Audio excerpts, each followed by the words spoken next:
Other than using japa and kirtan to chant the Maha Mantra, there are various forms of worship within Krishna consciousness, including various diverse forms of deity worship. Different festivals call for different rituals.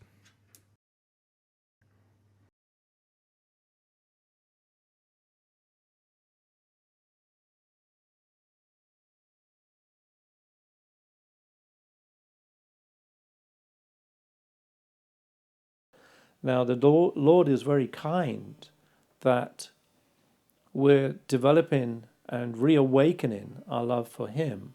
So He manifests to us in the form of a deity. This is not actually idol worship. This is a very spiritual practice where the form of the Lord, just as the name of the Lord, are non-different than the Lord. They are transcendental.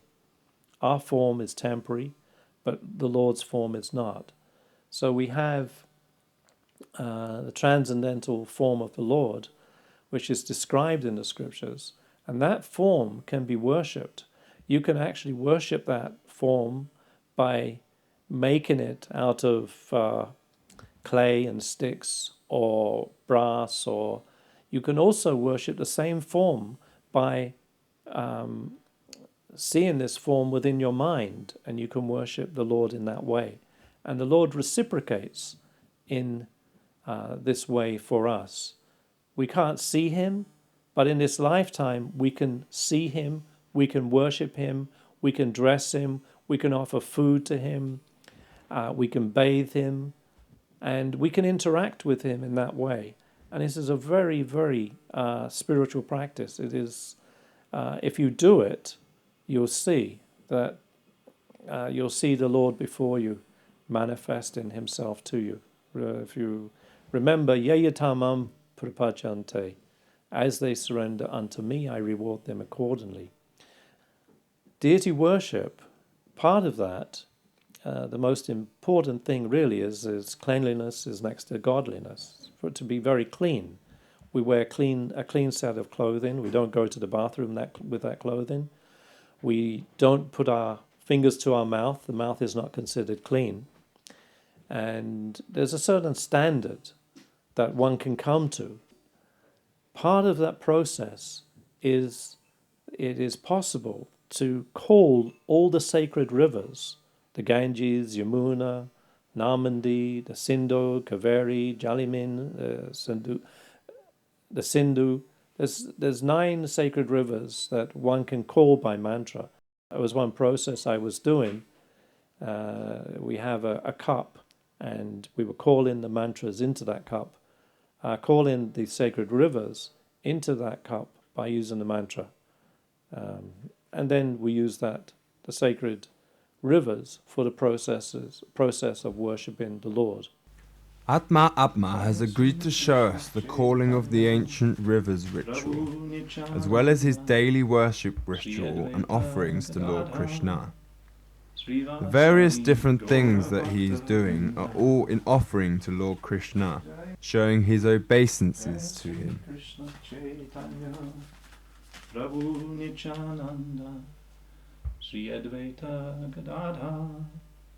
Srivasari Gaura Bhakta Vrinda.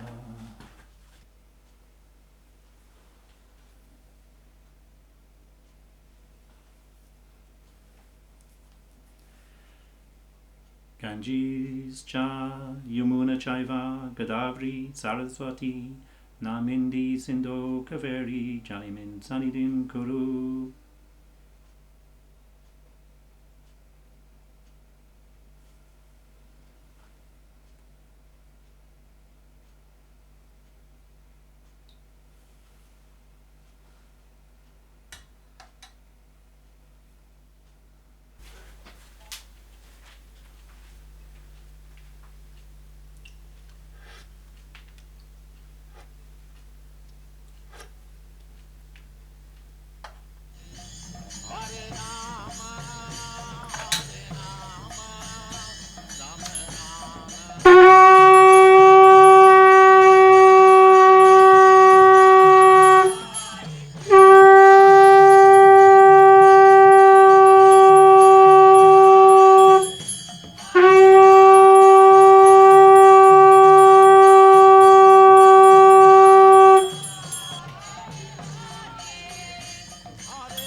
when the Lord came, he walked along the banks of the river Ganges, the river Yamuna, and where he walks, that clay, we take that clay and mix it with some water, and we put that on our body here.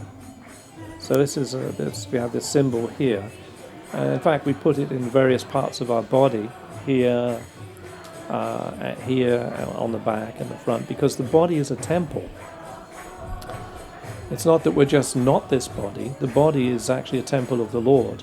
So we treat it as such. We don't put any old rubbish into it, and we treat it as nice as possible. The idea of being vegetarian, actually we're not vegetarian. We are Krishnatarian. What is that? It is that we eat what Krishna eats. So everything we're offering to Krishna. And the food for man is actually food grains and milk. Vegetables and fruits, they are an added luxury. Our actual staple diet is grains and milk. And there's so many hundreds and hundreds of preparations that can be made just from milk alone.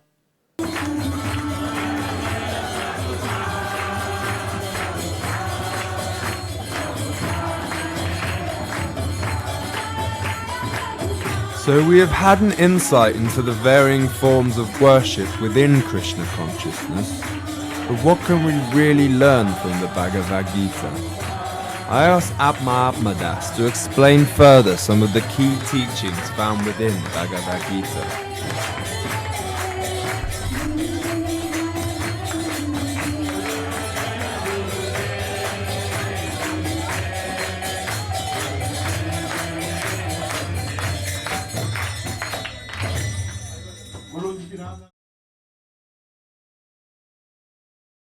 So Arjuna is the recipient of this conversation. This is a conversation which is taking place on a battlefield. Arjuna is a friend of Lord Krishna, and there's a battle about to take place. The Lord didn't take direct part in the battle, but he chose to be the chariot driver of Arjuna. Arjuna is on the battlefield, and he becomes somewhat disturbed because on the opposing army are his cousins, his grandfather, and so many family members, friends, and he becomes bewildered in how to act, what to do. So Arjuna, he collapses and in tears, and he decided he's going to leave, he's going to go off and become a monk, and he'd had enough. He'd rather not win the battle than kill his relatives. So at that point he became very much submissive to hearing from Lord Krishna. And Lord Krishna's relationship then with Arjuna changed from being a friend to being a spiritual master. Tadvidi pranipartena pariprashnena sevaya. That the Lord explains that one should try to understand the truth from someone who has seen the truth. And no one has seen the truth better than the Supreme Lord himself. So Arjuna, his position changed to that of a disciple, and Krishna to that of a guru. And Krishna speaks Bhagavad Gita to him and gives him a clear understanding of how he should act in this very disturbing situation. So Bhagavad Gita, as I've explained, is starting really once the scenario from the first chapter is there of establishing the armies and the personalities. The real knowledge starts from understanding that I am not this body.